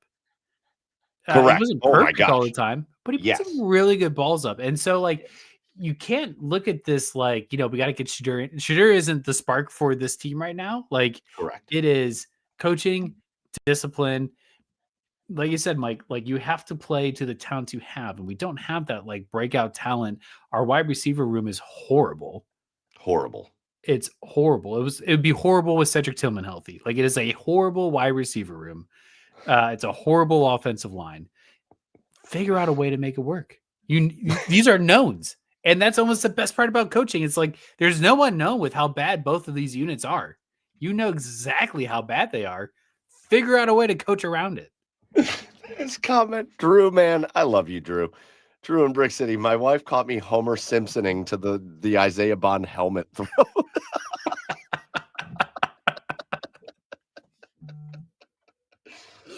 God, I love you guys. All you guys that come hang out with us, man. Great. Oh, I love you guys. Yeah, listen, that's such a clear example of what we're talking about, though. That was a good throw. It's a great throw. It's perfect. Hey, It's right on. Isaiah. Hey, Isaiah, if you're going to run a quick slant, just it's a simple boom, 90-degree turn of the neck. That way. Look for the ball. What was he doing? And actually, what happened on that, he missed the play call. I don't know if you saw like the pre-snap. You were at Cedar Point. In the pre-snap, though, he did not know the play. As they were lining up, he was looking to the bench for the play. Didn't have it. But it was a play to him. And so, you can maybe look at that as like, yeah, maybe Dylan could have, switched out of that or something, but I don't think he has that power right now. Regardless, though, like it's those things that add up in critical situations that result in 3 points or a turnover when you should be getting closer to the goal line or scoring. I don't know that I've ever seen a team in all of sports that have let things add up and pile up the way the Cleveland Browns just do it year after year after year after year. It starts with, maybe the offensive line isn't great and maybe the quarterback isn't playing great, but then it turns into, nobody's going to step up. That's the thing, not defensively, because I think guys are stepping up defensively. And maybe it didn't look like it against Pittsburgh, but God, what hope did they have? So I want to leave the Browns defense out of this because I think Schlesinger and Devin Bush looked great in the Pittsburgh game.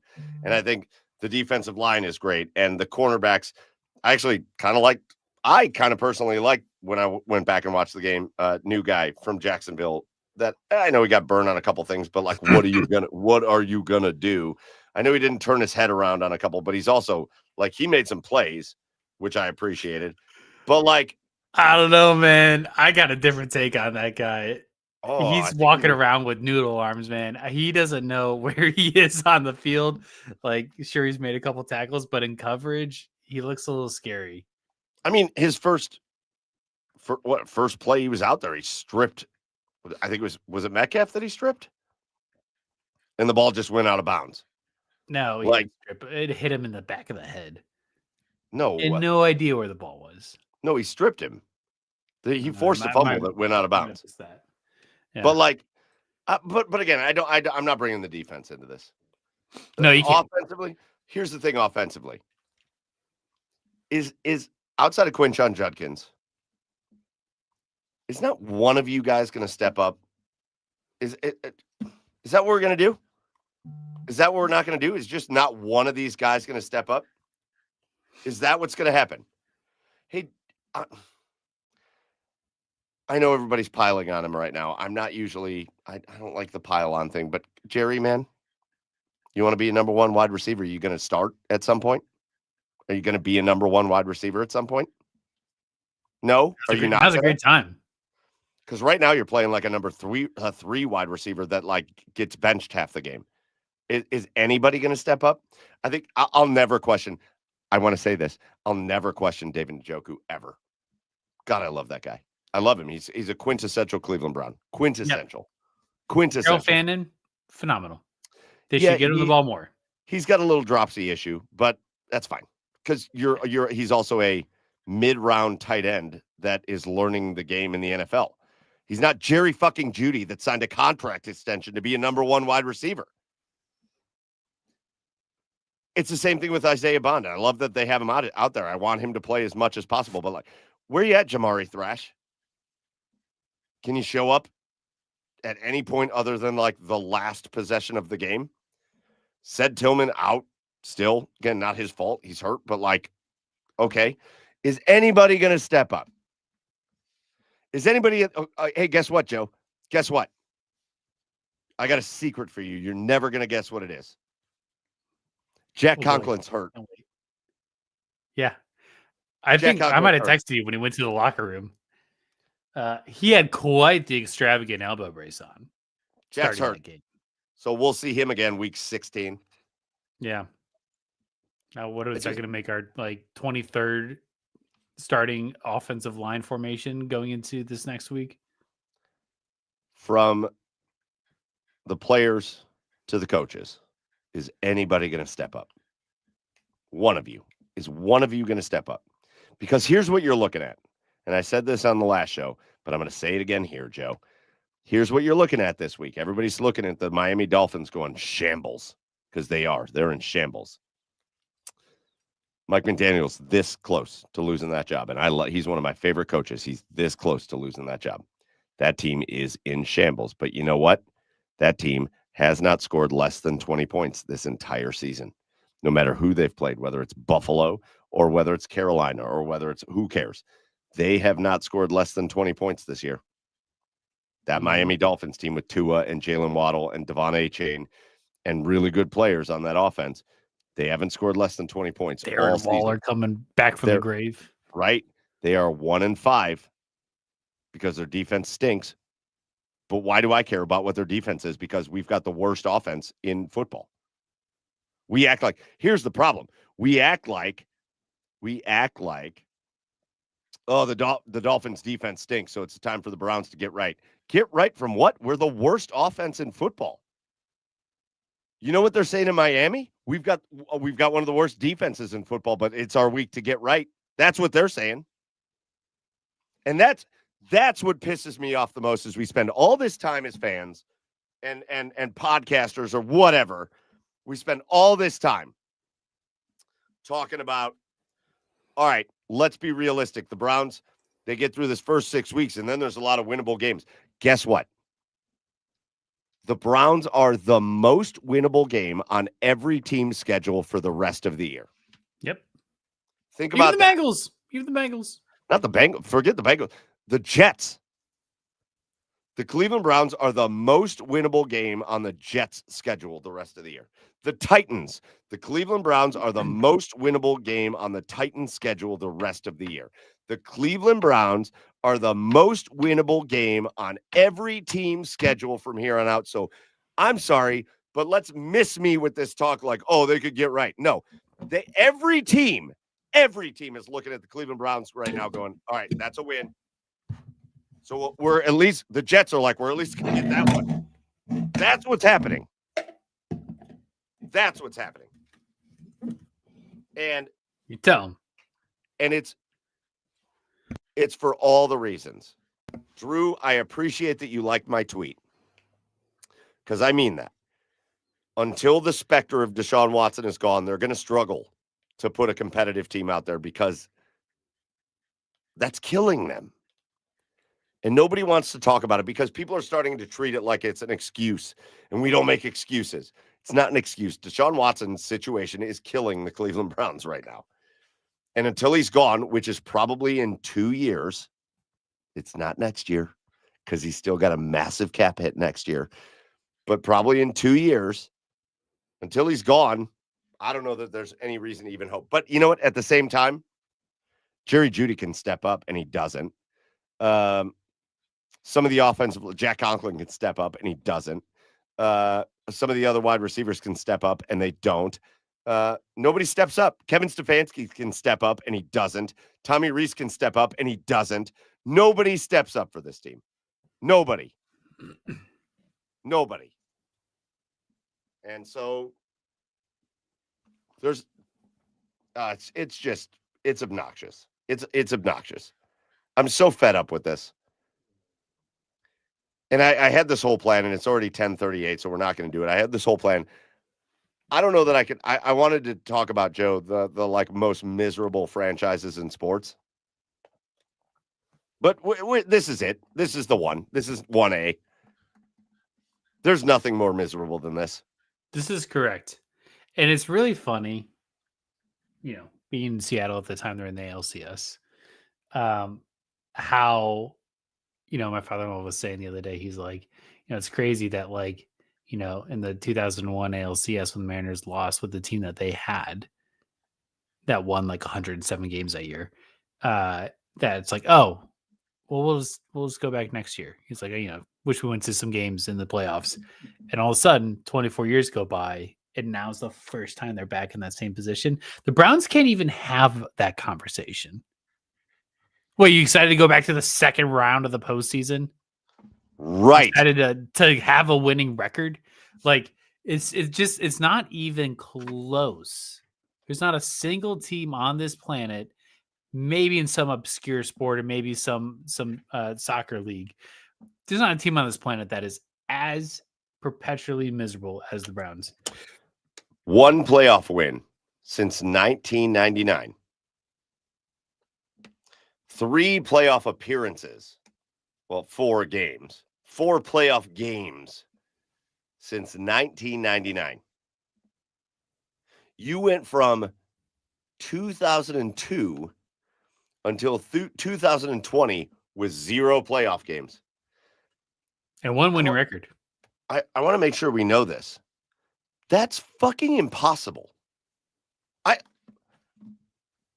If I was the general manager of the Browns, we would have made more playoffs than that. It takes a level of incompetence that is unbelievable to get to where the Browns are. When you think of the most inept, terrible franchises in the history of all sports, this is it, guys. You're looking at 1A. Mm-hmm. You're looking at 1A. And it's frustrating. And this isn't that hard. This isn't that hard.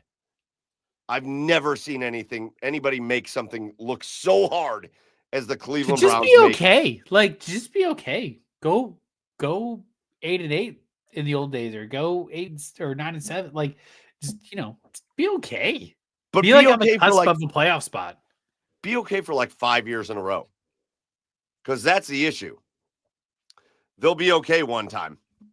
And then that's it. That's you're winning 3 games next year. Yeah. Oh, sorry. You were okay this year? 3 games next year. Enjoy that. 1-5 this year. And I'm sorry.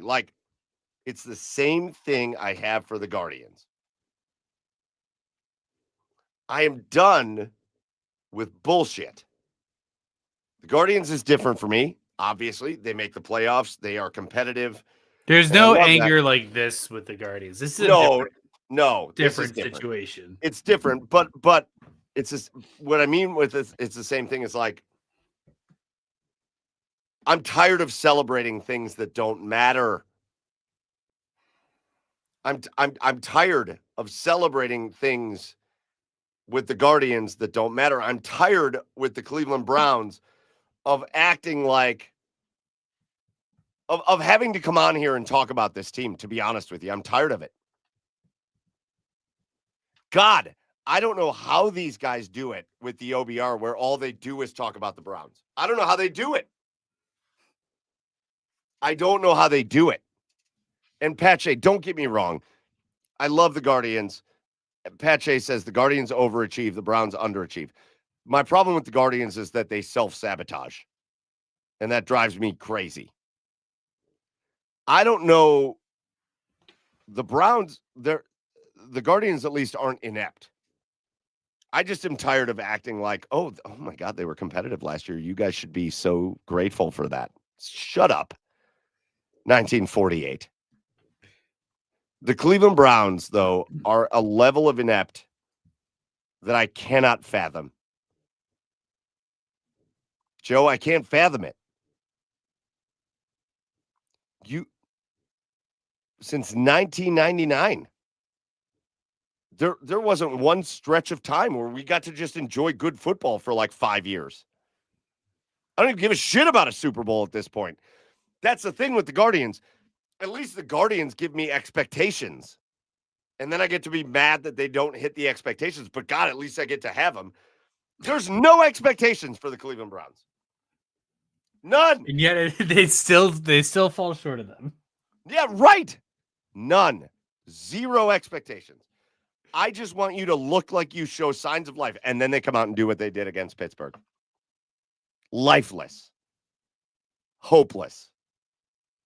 And there's a lot of players that are at fault. And for the players that aren't at fault, also shut up because you're not winning games. The players that are complaining in the media. I love Myles Garrett, but I hear him complaining in the media. I'm like, yeah, well, guess what, Myles? You're a part of this loser stuff. So until you help to change it, stop whining. I do not understand. To me, it is like trying to understand the vastness of the universe. It's incomprehensible. You can't put it in your brain how incomprehensible, how vast the universe is. I can't put in my brain how physically fucking impossible it is that the Browns can't just luck into 5 good seasons. The Panthers have done it. The Jaguars have done it.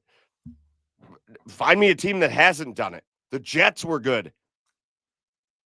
The Giants have won Super Bowls. What team is bad like the Browns? The fucking Bengals went to a Super Bowl. The Cardinals went to a Super Bowl. We all hate on the Dallas Cowboys. They've at least made playoffs and been good for like long stretches of time. What team hasn't? The Jacksonville Jaguars had David Garrard for a while, and they were like pretty darn good at football. What team hasn't? The Tampa Bay Buccaneers have won Super Bowls. The Bears? It's been a while. The Bears had their years. Yeah, it's just not. Yeah. The Urlacher years, the Cutler years, they've had their years. Yeah. Who's been bad like the Browns ever? Ever? Who's been bad like the Browns? Because when you talk about like the most inept franchises in football, you wind up going to like the creamsicle Bucks. I don't know that they were bad like this. Not like this. Nobody deserves this, Joe. Nobody deserves this. Nope. And I always try to be practical. Here's my problem. I always try to be practical because one of my least favorite conversations in Cleveland sports is the teams pitted against each other by the fans. Like Guardians fans will be like, how do you support the Browns the way you do? But the Guardians, if you're a Cleveland fan, you should just be a Cleveland fan. I hate that conversation. But like, Joe, there's no reason you should be a Cleveland Browns fan at this point. That's what sucks. Outside of the fact that you want to support your city and your hometown, the Cleveland Browns, I hope Jimmy Haslam sees a fucking clip of this. And I hope Kevin sees it, and I hope Barry sees it, and I hope Myles Garrett sees it, and I hope they all see it. They give you no reason to be a fan. They give you no reason. There's no reason for any of us to be fans of Cleveland. No reason. There's no reason to be a Browns fan. They've given you nothing year after year after year after year. Nothing. It's a fucking, it is Johnny Manziel level, throw his girlfriend out of the car, abusive relationship. That's what we have with the Browns. That's where we're at. Damn. Well, I don't know how you segue from that into anything else. But yeah, that sucks. I don't know. This Steelers thing broke me, man. Yeah. Not that I thought they were going to go into Pittsburgh and win. It wasn't that. It's just the way you lose. It's the way you lose. Losing and losing poorly are two different things. Joe, Pache, Drew, all you guys in the comments there's still 500 people in here. Christ.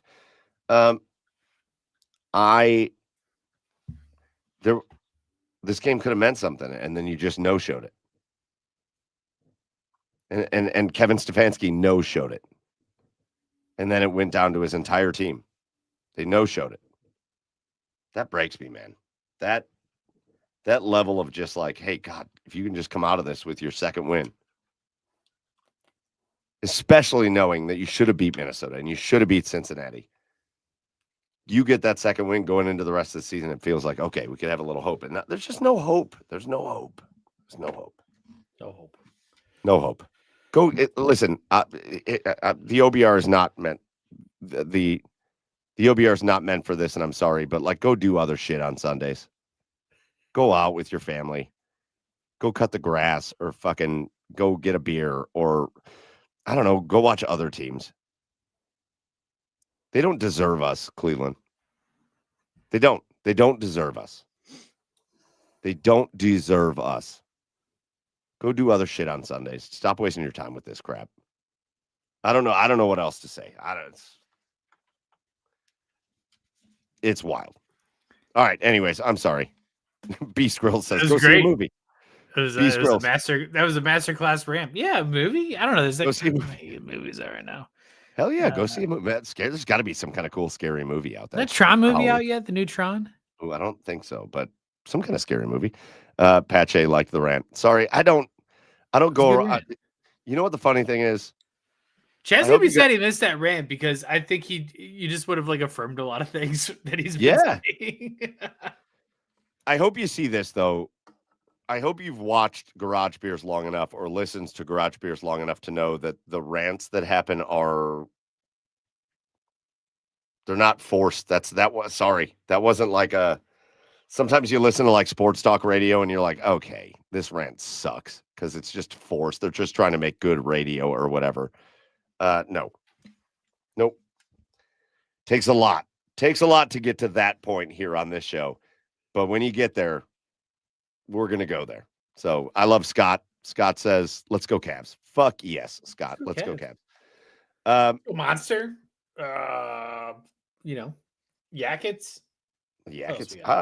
By the way, Ohio real State. quick, we're not going to go in. Yeah, Ohio State looks great. James Franklin was my backup asshole of the week, too. Fuck that guy. Bye. I hope he doesn't even get another job. I love Beast Grill. Beast Grill says, go to the casino and don't even look at the big screen with the Browns game on. I like it. Turn your back to it. Yep. Buckeyes are great. Penn State. I'll never forgive James Franklin for what he did to Drew Aller. He ruined him.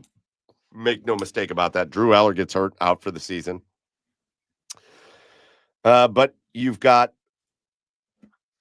I don't know, if you're Ohio State, you got Ohio State, you've got Indiana, man. Are you kidding me? That's a good looking team. Going out to Oregon and getting that win. That was a great game, too. I did watch that. Ohio State going out to Illinois and getting the win. Good win. Good win for the Bucks. I like the way the Bucks win games. They don't like completely blow teams out, but they just kind of control games.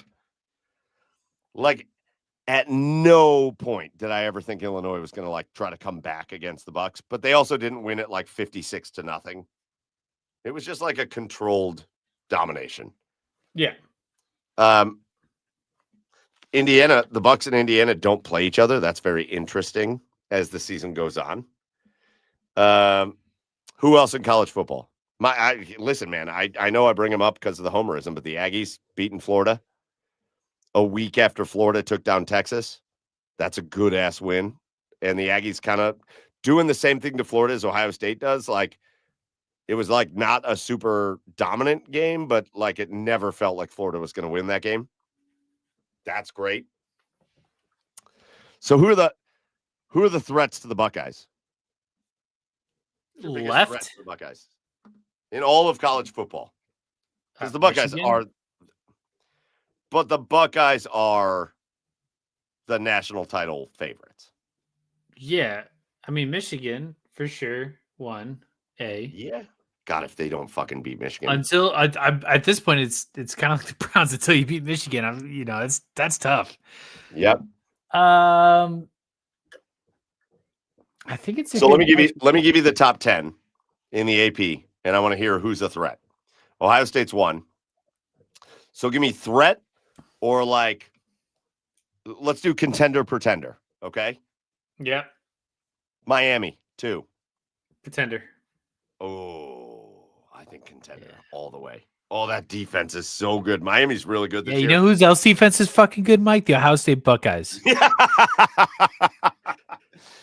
I love that Miami's back. College football is better with Miami being back. Indiana 3, contender pretender. Contender. Oh, Ohio State beats them by 30. I think they're a contender. Although I would take that Indiana quarterback on the Cleveland Browns. If that's the guy available, all right, let's go. Let's roll. Ain't going to be Arch Manning, that's for sure. You better watch the fuck what you say here. Number 4 in the AP poll, Texas A&M, contender pretender. Pretender. They're an absolute contender. What are you talking They are about? just so destined to fail at the worst possible time. They do it every year, don't They they? do it every year. They do it every year.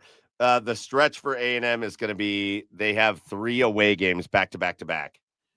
And I can't remember. It might start this week with Arkansas that they should destroy Arkansas.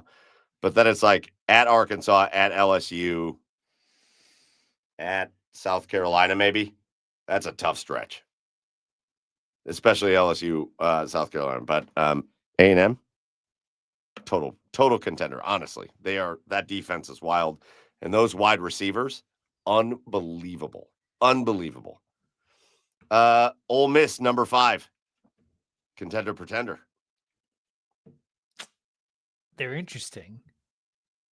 Well, maybe that's team. one of that. I think that's one of the away games for A&M in that stretch. That'd be a great game. Ooh. I would say borderline contender for Ole Miss. Shut up! You told me Texas A&M's a pretender, and then you did that. You're so dumb. Just for fun. Alabama, contender, pretender. Pretender. Fuck off. You think? Yeah. Man, they've looked good. They've also looked bad too. So.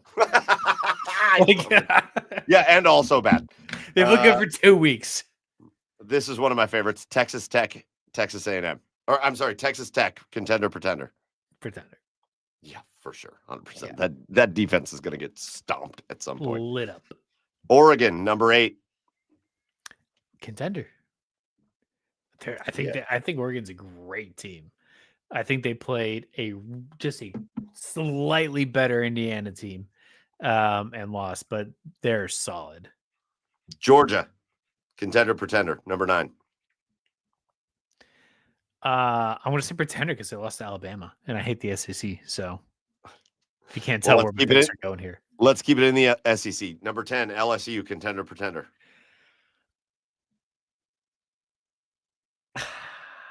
Did they lose to Notre Dame? No. It beat Notre Dame. They didn't play Notre Dame. Who was their big game like 2 weeks ago? LSU lost to Ole Miss. Pretender.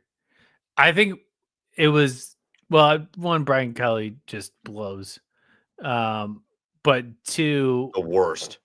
I feel like we were really hyped on them like the first couple weeks, especially after they beat Clemson, and then we found out Clemson sucks.